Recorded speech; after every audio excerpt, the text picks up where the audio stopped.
Hello, everybody. This afternoon, I have the distinct pleasure of speaking with Manny Perez. He is one of the stars of the upcoming film Night of the Sicario. How are you doing today, Manny? I'm good, and thank you for having me. It's a pleasure. Yes, it's always nice to talk to somebody who we are. What national descent are you? I'm actually Dominican. Dominican. Okay. Yeah, Dominican I'm Republic. asking because in Mexico, when somebody has the same name, because I go by Manny, you call me our tocayo. Gotcha. Exactly. We are called tocayos. Oh yeah. So interesting film is not 100% what I expected with Night of the Sicario in a good way, because when you start thinking about films with cartels and trying to the DEA FBI versus them, you think of a certain thing, but this one throws a little monkey wrench in it with an old people's home. Yeah, no, it does. And not only with that, it also throws a monkey wrench in it when you throw in the whole doubting your faith Yes. elements that the film has, which I actually found intriguing when I read the script. I'm like, really? So I thought that was intriguing.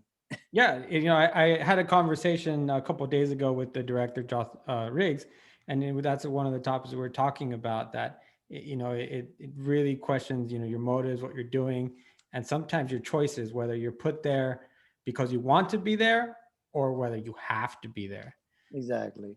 So, can you tell us a little bit about your character? Well, yeah, no, I play Leon. Leon is un sicario, a sicario sent here from Colombia, and he's after one thing. I guess, this memory stick that has some information that he needs regarding cryptocurrency. So he somehow ends up in this elderly home, being nursed by the actress Natasha Henstridge, and I think that she has information that I need to know, and that's where the mouse and cat chase starts happening, and that's where the action starts happening, and which I thought was interesting. Plus, I also wanted my character to have this touch of doubting his faith as well. So we added some element of that into the character, just to make him more human, to make him more, to take away the whole cliche thing of a sicario, what people think a sicario is. And this guy, this is just a guy who's trying to get by because he wants some information and he wants to just leave. But Right. somehow he doesn't get it. He doesn't get that information. So then he does what he has to do to get that information. And I think, like we are just talking about, it's so interesting with Natasha's character Taylor. She's in the situation because of her father, and she inherited it. Although she loves helping the people she's with, and you can tell that that's who she is as a person. All of those bills, all of the maintaining of the house, and now having to deal with the fact that you're harboring people who are being chased by you. She didn't ask for any of that, and it's a parallel to your character a little bit because hey, just give me the information, man. I'll leave. Exactly. I mean, the guy's just, to him, it's like, it's all business. Just give me what I want. I want to leave. But somehow it doesn't happen that way. So then it becomes like he has to push people around to get that information, which which it's interesting. And plus, I got to say, working with Natasha was a pleasure. She's really is an actor's dream to work with because she's there 100% with you in the moment. And I'm one of those actors that I consider myself a method actor, that I need Right. that energy, in my face. And it was amazing working with her. Speaking of which, we know that it was Addison Kendall's first feature film, and I wanted to ask you about how was it? How was she on set? How was it working with her? Well, I got to tell you, she's going to steal the movie. She's going to steal or she is stealing the movie because I saw it. I'm like, wow, this girl's pretty great.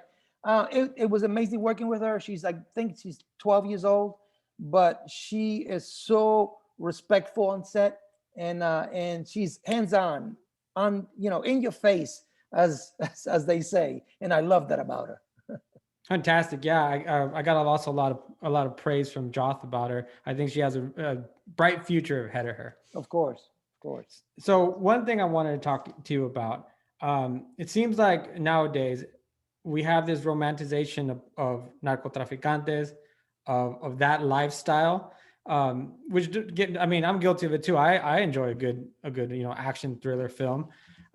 Where do you stand really on I almost compare it to Pirates, right? Like Mhm. Pirates of the Caribbean and things like that, because by no means were they good people. But now we have like a Walt Disney version where they're seen almost as the good guys and things like that. Do you have any thoughts on that idea where, these bad guys, these guys who are really doing horrible things are seen as sometimes the heroes in stories? Gotcha. Well, you know what's crazy, and I think I feel as an actor, a Latino actor, I'm always being offered the bad guy, the your stereotypical bad guy, Latino bad guy. And I feel as an actor, I got to find the heart in this man to Mm-hmm. make him likable. Even though he's a bad guy, he's a likable bad guy. And I think that's what I was trying to do with Leon, is find him, give him the element of him losing his faith as well, doubting his faith. And also in regards to Hollywood creating these narcos to be superheroes or to be, I just feel like, that's part of the industry. It's part of life. It's part of what happened with the Italians in the 40s and the 50s. Mm-hmm. And I feel like now that's happening with the Latinos nowadays. So with time, it will change. With time, we will be, the stories will be focused on us, on showing our families. And, but I think it just takes time to get there. But I think we're midway there. You know what? That's a fantastic answer to the question, because you're definitely right. Different. I guess you can call them racist, even though Exactly. we're all the same. We're all humans.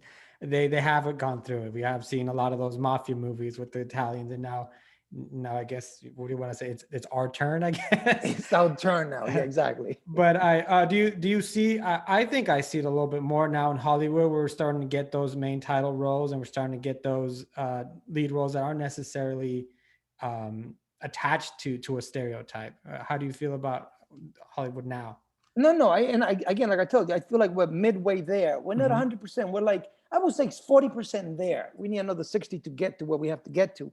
But with time, it will happen. And I also feel that, the problem with Latinos is us Latinos. Example, if you're Mexican, all of a sudden you don't want to see a Caribbean movie. And if you're Caribbean, you don't want to see a Mexican movie. But really, to your typical, I hate to say, white guy in Texas, we're all Mexicans. So I feel like we should just support anything to do with Hmm. Latinos and go to the movie theaters and watch them. If it's on TV, tune in and watch.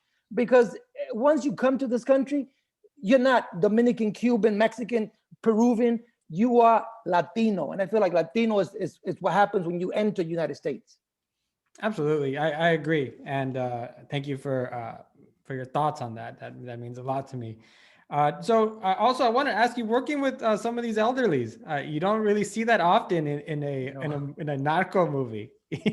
No. I had to say it, but it was hard to do a scene with the old lady that was there because she reminds me of my mom, and my character explodes on her face, and it's like, wow, that's hard to do. And it was hard to do for me as an actor, but it was great working with them. Even though they're elderly, they were there giving us their emotions 100%, like just like Natasha did, just like Addison did. And I really respect that as an actor. How do you prepare for action sequences? Well, for action sequences, I had to say it's like a dance. Hmm. So everything is just choreographed, and we rehearse it, then we shoot it. So everything is talked about before we begin shooting, which I think is great, and I think that's the way it should be done. Yeah, and how was it shooting, and mostly in one location? I heard that you guys found a very large house that you were able to shoot. I call it a mansion. I'm like, this is a big mansion. It was great. Actually, I enjoy that. I enjoy shooting in one location. I enjoy having one pair of clothes at the same time throughout the 4 weeks, even though they washed them. But it just makes it easy as an actor. I don't have to start changing every other scene for a prior day or another scene. So it just makes it easier to just be in the role the entire time. Great. So what do you hope overall audiences take away from Night of the Sicario? Well, I just hope people do go out and support. And I feel like it's time for us to start going back to normality and go to the movie theater, support Hmm. these films. And I feel as Latinos, we should we should support these types of films that has Latinos as the lead in it.